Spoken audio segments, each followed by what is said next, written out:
Нұр тауы.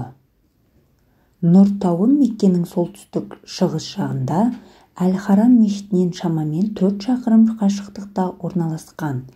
Нұр тауының басында Хира үңгірі орналасқан.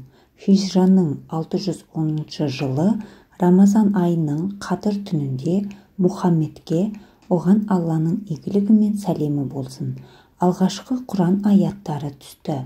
Ең алғаш түскен Аллах сүресінің алғашқы 1-5 аяттары болатын.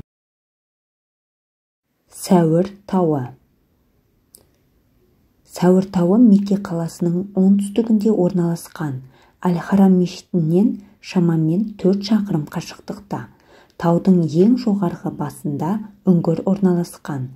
Осы үңгірде пайғамбарымыз, оған Алланың игілігі мен сәлемі болсын, бен Абу Бәкір, Алла оған разы болсын, Меккеден Мәдина қаласына қоныс аударғанда мүшриктерден тығылып 3 тәулік түнеген еді.